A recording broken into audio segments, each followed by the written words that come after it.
In 2013, Paul Walker died in a tragic car accident, but it was an accident due to driving at high speed. A few months after the tragedy, an autopsy report on the actor was published, the details of which are frightening.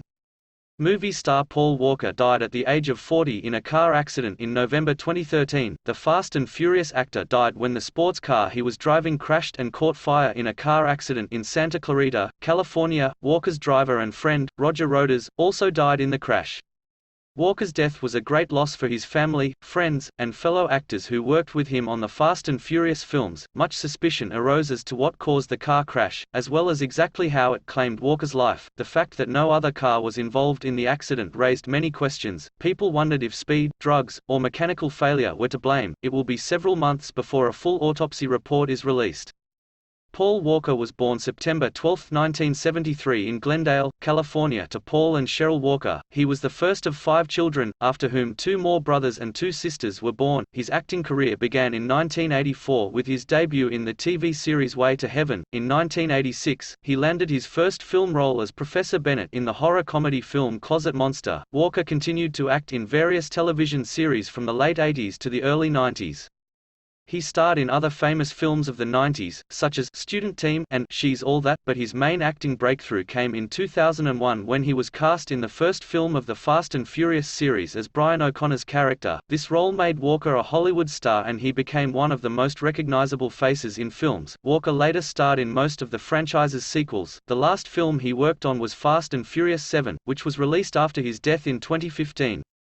Walker was survived by his family and only child, daughter Meadow, who was 15 at the time of his death. In January 2014, the Los Angeles County coroner released the autopsy results of both Walker and Rodas, according to the Los Angeles Times.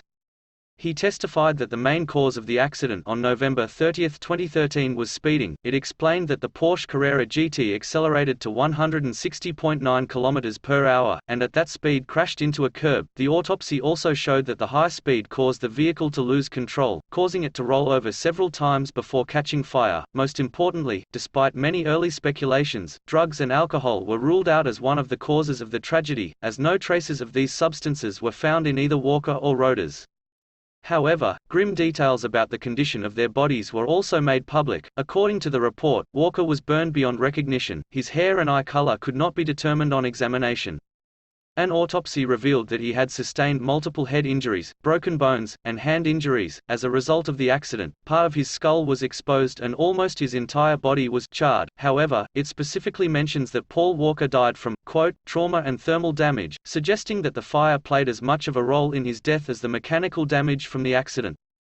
Walker's sudden and tragic death was one of the most shocking deaths in Hollywood in recent years, but in 2018, his mother Cheryl told People magazine that despite the nature of Walker's death, she wants her son to be remembered for more than just his acting talents. She said, "A lot of people think, oh, he was just a movie star who died in a car accident, but he was something much more. It was only part of who he was. He was an amazing person." His mother, along with other people close to the actor, talked about him in a documentary called I Am Paul Walker.